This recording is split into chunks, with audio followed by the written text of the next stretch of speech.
Goddag, jeg hedder Søren Lyne. Jeg er sangskriver, og jeg underviser også i sangskrivning. I den forbindelse tænkte jeg, at jeg ville lave den her video, hvor jeg fortæller om noget af det, jeg baserer min undervisning på. Det, jeg vil tale om, er de metaforer, vi bruger som sangskrivere. Det vil sige de metaforer, vi bruger om os selv og om det arbejde, vi gør. Så hvorfor er det interessant?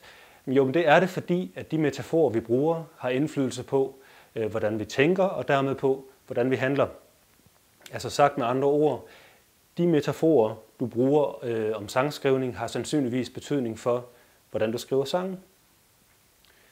Så nu tænker du måske, metaforer, jamen jeg bruger da ikke metaforer, jeg skriver bare sange. Og til det vil jeg sige, jamen det er meget muligt. Det er meget muligt, at interessen for sangskrivningsmetaforer først opstår i det øjeblik, man begynder at blive interesseret i at forstå, hvad det er, man gør som sangskriver. Det øjeblik, man bliver interesseret i at videreformidle sine kundskaber til andre. Men det vil nu ikke undre mig, hvis der et sted i din bevidsthed ligger en metafor, som påvirker din skrivning. Måske er du bare ikke fuldkommen bevidst om det endnu. Jeg er af den opfattelse, at vi kan hjælpe os selv ved at blive bevidste om den slags halvautomatiske tankemønstre. I den her forbindelse tror jeg især, at det er gavnligt, hvis vi lærer flere metaforer at kende, og hvis vi bliver i stand til at vælge mellem dem. Det skyldes, at enhver metafor fremhæver forskellige aspekter af den kreative proces.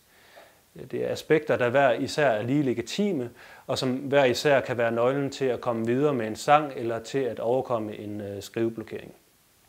Så lad os komme i gang med at se på den første af 4 forskellige sangskrivningsmetaforer, som jeg vil tale om i den her række af videoer.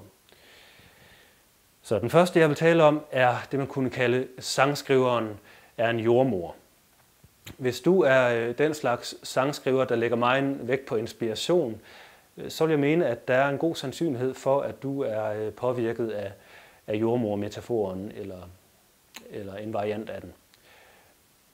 Pointen i jordmor-metaforen er, at sangskriveren ikke er involveret i skabelsen af sangen, forstået på den måde, at sangen eksisterer allerede. Den er som et barn, der allerede lever i moren, og ja, moren, det er det ubevidste eller universet. Det vigtige er, at det er noget andet end sangskriverens bevidste jeg. Når sangskriveren er en jordmor, så bliver hendes opgave at hjælpe sangen til verden. Hun skal sørge for, at sangen får en så problemfri passage som muligt fra den ene verden og til den anden.